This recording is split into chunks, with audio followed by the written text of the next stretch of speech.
Oke, kita lanjutkan lagi. Ngomongin saham. Ini sudut pandangnya awam tentang bagaimana uh, memahami kepemilikan saham. Jadi di video yang lalu itu sudah dikenal ada saham yang belum diterbitkan atau dalam portable, terus ada saham yang sudah diterbitkan, yang saham beredar gitu ya. Ada yang tidak dapat diperdagangkan karena dalam bentuk warkat. Ada juga yang dapat diperdagangkan karena sudah disepakati bersama, itu sudah dimiliki seseorang gitu, yang dia siap dijual. Tapi karena ini masih awal-awal, kita akan lihat nanti. Kalau di pasar saham yang dapat diperdagangkan biasanya sudah bentuk scriptless. Misal ini ada kisah. Di tahun 2000 A&P mendirikan PTX, bidangnya di area itu, dengan modal disetor adalah A sebesar 20 juta dan B 30 juta, totalnya 50 juta. Ini kemudian mereka bersepakat untuk menjadikan modal awal 50 juta jadi tadi dalam bentuk saham sebanyak 10 juta lembar, artinya setiap lembarnya senilai 5 rupiah gitu ya. Maka investor A mendapatkan 4 juta, di sini 4 juta. Kemudian investor B mendapatkan 6 juta dari modal yang di store tadi gitu ya. Ini tahun 2000. Tahun 2005 dan itu perusahaan sudah mulai bisa mulai bergerak dan bekerja dengan sangat giat, sehingga profitnya meningkat dari tahun ke tahun. Tahun 2005 diputuskan membagi dividen 20% dari net profit. Net profit tersebut adalah 50 juta rupiah, berarti dividennya adalah 5 rupiah per lembar. Di sini pemilik saham yaitu A dan B mendapat dividen tadi, ya kan? Si A mendapatkan 20 juta rupiah dan B mendapatkan 30 juta rupiah gitu ya. Karena ada 4 juta lembar dimiliki A dan 6 juta lembar dimiliki oleh B. Oke, nah nilai perusahaan yang setelah diaudit pada tahun ini, akhir tahun ini, senilai 500 juta rupiah. Maka harga saham itu setara dengan 50 lembar. 50 per lembar, 50 rupiah per lembar. Tahun 2006 diputuskan untuk mencari dana untuk pembelian aset, tanah, membangun kantor, bangun ruang training dan segala macamnya. Karena selama ini mereka masih ngontrak, untuk mengurangi biaya itu sekalian memiliki aset dari perusahaan yang terus berkembang. Nah, dan dana tambahan ini yang dibutuhkan karena sudah punya kas dan segala macamnya, masih ada dana perusahaan, maka yang dibutuhkan hanya sekitar 250 juta rupiah. Nah, caranya gimana? Caranya yang diputuskan saat itu adalah menerbitkan saham baru sebanyak 5 juta lembar di harga 50 rupiah per lembar, karena terakhir kan statusnya nilai perusahaan itu ada di harga 50 rupiah per lembar di tahun 2005 tadi, ya kan? Maka susunan kepemilikannya akan jadi seperti ini. Ini adalah yang belum diterbitkan tadi, ya kan? Belum diterbitkan, sudah rencananya akan menerbitkan yang baru. Ini rencana, ini masih rencana gitu. Nah, nanti ini begitu sudah ada yang mau membelinya, ya kan, jadi membeli saham ini tadi dengan menyetorkan modal, menyetorkan uang ke perusahaan, maka ini akan jadi milik seseorang, dia akan jadi beredar gitu ya. Nah, saham baru yang ada dalam portable tadi ditawarkan ke A dan B, ya kan. Investor A tidak mau menambah kepemilikan sahamnya karena nggak punya duit misalnya. Investor B mau, tapi dia maunya hanya 4 juta lembar, ya kan. Jadi nanti investor B akan berubah kepemilikannya jadi 10 juta lembar, 6 juta ditambah 4 juta itu. Nah, kan masih ada sisa tuh. Dari 5 juta sudah diambil oleh si B 4 juta, masih ada sisa 1 juta. Oke, 1 juta ini tadi, karena investor B mau 4 juta, maka 4 juta lembar ini dikalikan 50 rupiah per lembar, maka investor B harus nyetor dana 200 juta rupiah ke perusahaan, ya kan. Nah, sisa saham yang di portable ada 1 juta lembar, ini ditawarkan ke investor C. Jadi ini penawarannya masih ya antar mereka-mereka saja, karena belum masuk di pasar saham. Jadi tidak akan ada orang yang tahu, ya ini pasti rekanan mereka-mereka saja.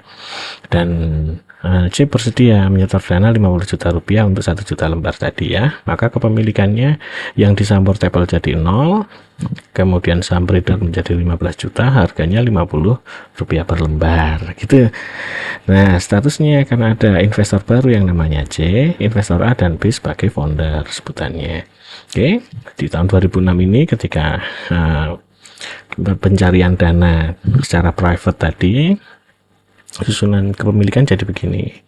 Oke. Nah, jadi kita lihat investor A karena dia tidak mau membeli, dia akan turun persentasenya. Yang tadinya itu ada di 26 ini tadi, di 26 mana tadi? Nah, ini dia 4. Ini benar nggak nih? Oh, benar ya. Di sini kan dia punyanya hanya 4, di sini 4/15 jadinya. Kalau tadinya kan awalnya dia punya 40%, dengan hadirnya saham baru yang 33%, dia sudah turun jadi 26% gitu ya. Yang B juga yang tadinya dia menguasai 60% sudah turun jadi 40% akibat adanya penerbitan saham baru ini, ya kan? Maka susunan komposisinya akan jadi begini nih. Yang C yang beli cuma 1, dia dapat 6,6%.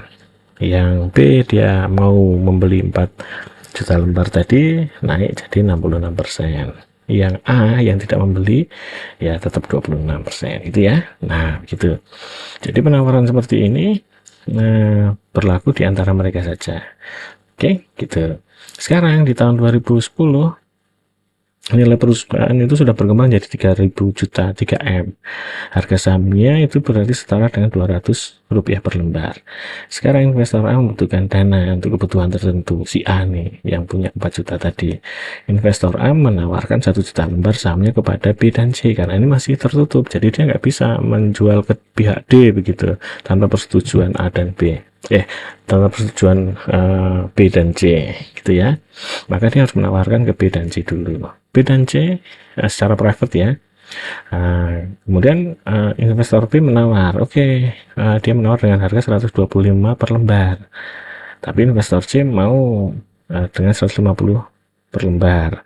Maka akhirnya investor A menolak tawaran investor B dan menerima tawaran investor C. Akhirnya investor C akan dapat tambahan 1 juta dengan cara investor C harus membayar 150 juta rupiah kepada investor A untuk mendapatkan 1 juta lembar saham.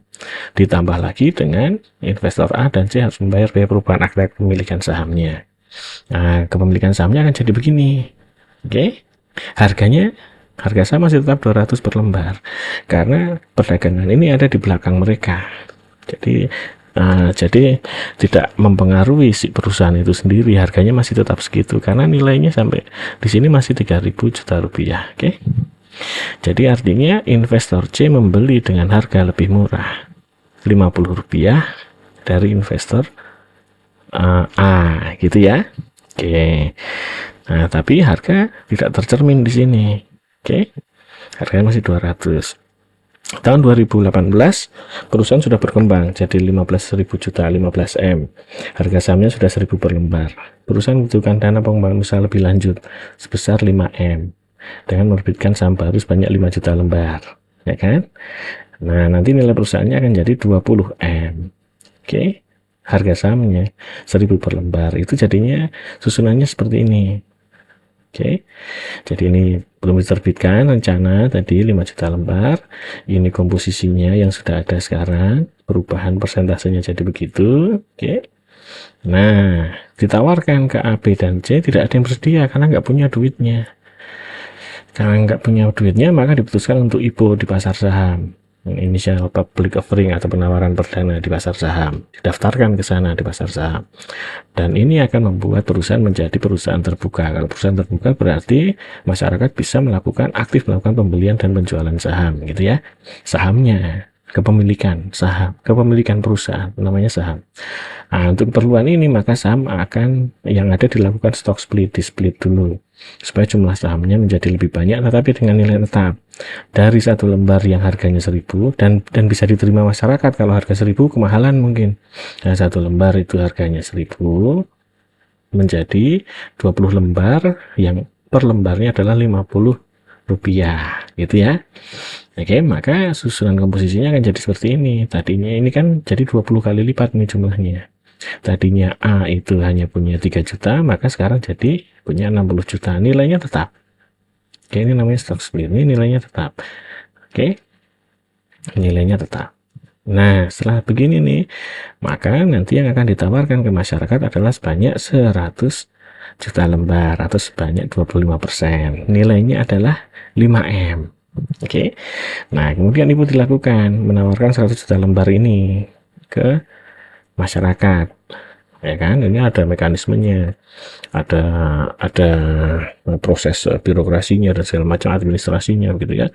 Nah, akhirnya ditawarkan di rentang harga 80 sampai 110 per lembar.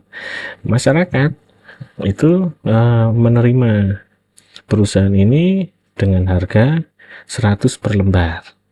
Sehingga untuk 100 juta lembar saham yang ditawarkan, perusahaan mendapat dana masuk hasil IPO sebesar 10M. Padahal yang dibutuhkan hanya 5M. Dengan dia melakukan IPO dan itu bisa diterima masyarakat karena prestasinya selama ini dari tahun 2000 sampai itu, maka dia malah bisa kelebihan dana dari proses IPO tadi. Itu memungkinkan.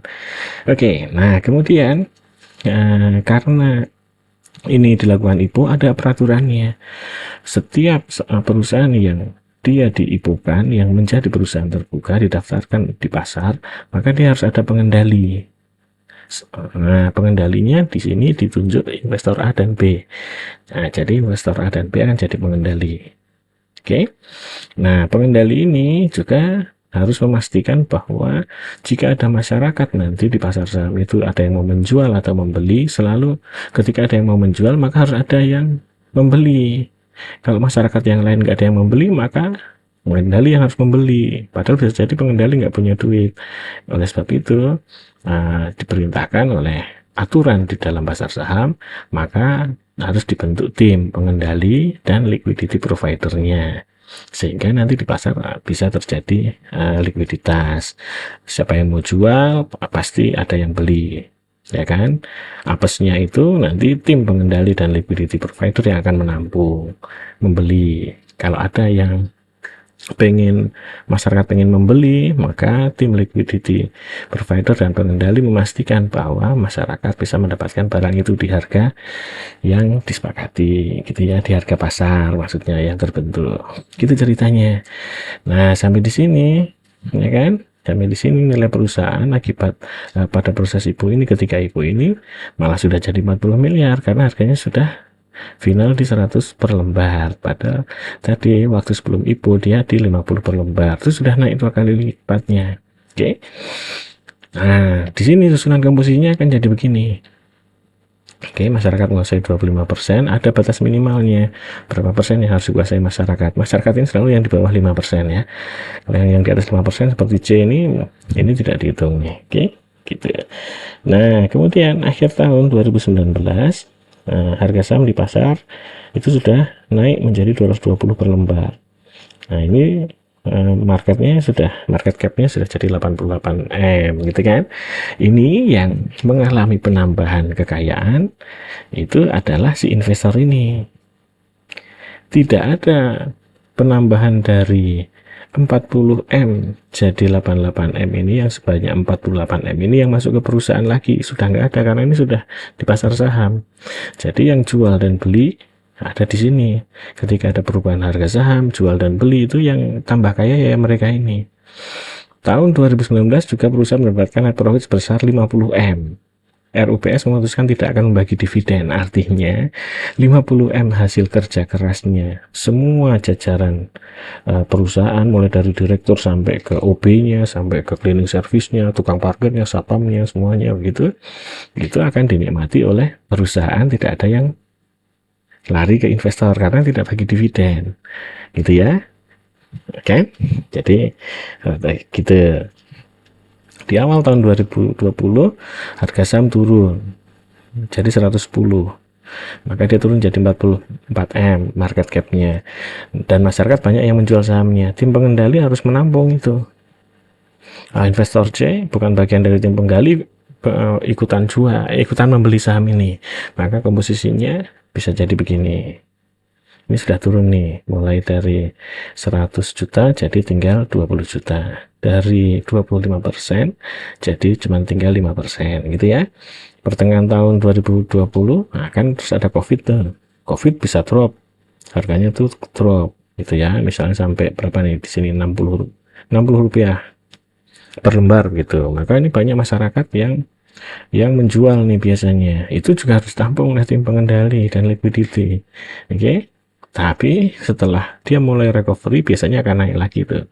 Nah di sini pertengahan tahun itu karena perusahaan masih bisa aktif, nggak bangkrut, dia mulai bisa bikin training online, bisa gini, dia sudah mengeluarkan, nah, jadi bisa bekerja lagi baik, dan masyarakat itu juga mulai aktif lagi di kegiatan secara online. Nah, maka di sini harga sudah naik jadi 250 per lembar.